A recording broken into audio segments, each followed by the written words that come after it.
आणि मला हेही सांगितलं पाहिजे की आज आपण ऊर्जा क्षेत्रामध्ये खूप वेगवेगळ्या प्रकारचे जे काही प्रयोग केले, त्यामुळे गेल्या 2 वर्षामध्ये ऊर्जा क्षेत्रातले 21 पुरस्कार हे महाराष्ट्राला मिळालेले आहेत आणि सगळे प्रेस्टिजियस पुरस्कार आहेत.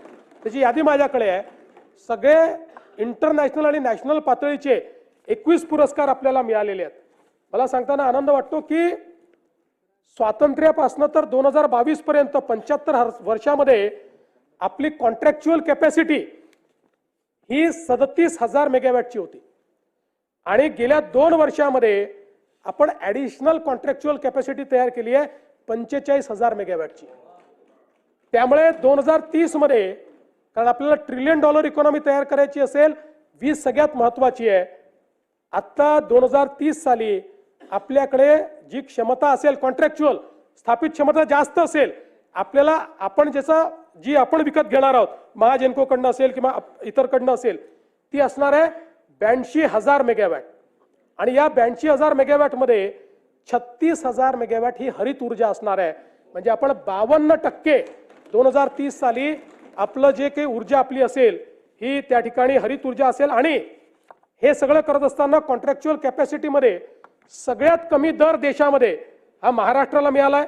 कृषी सौर ऊर्जीकरण ₹3.07, युटिलिटी स्तराचे मोठे सौर प्रकल्प ₹2.70, सौर आणि पवन hybrid ₹3.60, pump storage ₹3.20, battery storage ₹2.19 आणि 1500 मेगावॅट प्रति तास राऊंड द क्लॉक ही मिक्स जी काही ऊर्जा असते ती ₹4.60. म्हणजे आपण जर विचार केला तर आज आपल्याला अगदी आपण आपली महाजेनकोची जी ऊर्जा घेतो ती कुठे ₹6 पडते, कुठे ₹7 पडते, पण आता आपली ॲव्हरेज कॉस्ट जी आहे ही ₹3च्या दरम्यान या सगळ्या नवीन याच्यात आलेली आहे. आणि आपण जर बघितलं तर विशेषतः शेतकऱ्यांना आपण कृषी पंप सौर ऊर्जेवर देणं सुरू केलं आणि इतका प्रचंड प्रतिसाद हा शेतकऱ्यांनी या योजनेला दिला आहे. कदाचित राज्याच्या लोकप्रिय योजनांमध्ये आपल्याला लाडक्या बहिणीनंतर याच योजनेचा नंबर लागेल, इतक्या मोठ्या प्रमाणात शेतकरी हा ॲक्सेप्ट करतायत.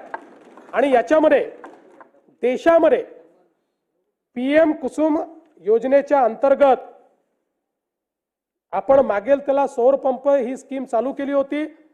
PM कुसुमच्या अंतर्गत देशामध्ये 11,90,000 पंप स्थापित झाले आहेत. या 11,90,000 पैकी एकट्या महाराष्ट्रामध्ये 7,38,000 पंप आपण स्थापित केले आहेत. हो. आणि हे देखील आपण लक्षात घेतलं पाहिजे की हे करत असताना आपल्यापैकी अनेकांना आठवत असेल, विदर्भाचे तर सगळे जे सदस्य आहेत, की अनेक वर्ष आपल्या चर्चेचा भाग होता पेड पेंडिंग. 4 वर्षाचे पेड पेंडिंग आहेत, 4 वर्षाचे आहेत, 5 वर्षाचे आहेत. आपण वर्षाला सगळ्या महाराष्ट्रात नेऊन 70-80 हजार पंप लावायचे. आता आपल्या महावितरणने नवीन रेकॉर्ड केला. गिनीज बुक ऑफ वर्ल्ड रेकॉर्डने आपल्याला जगातलं हायेस्टचं सर्टिफिकेट दिलं. एका महिन्यात 45,911 पंप आपण लावले एका महिन्यामध्ये.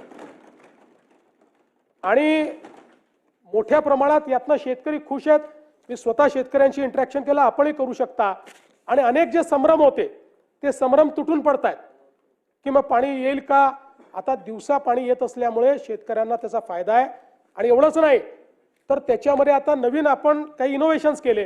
काही कोल्हापूर जिल्ह्यातनं आमच्याकडे मागणी यायची, आमच्या सुधीर भाऊंची सारखी मागणी असायची की आमच्याकडे नदीतनं डायरेक्ट पाणी घ्यावं लागतं. आता सुधीर भाऊंच्याच ठिकाणी आम्ही एक नवीन प्रयोग केला आणि याच्यामध्ये फक्त एक बूस्टर पंप लावला.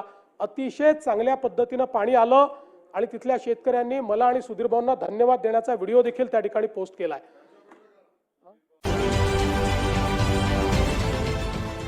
देश विदेशातील प्रत्येक घडामोडींचे लाईव्ह अपडेट मिळवण्यासाठी आता साम टीव्हीच्या सर्व सोशल मीडिया प्लॅटफॉर्मला लाईक, फॉलो आणि सबस्क्राईब करा.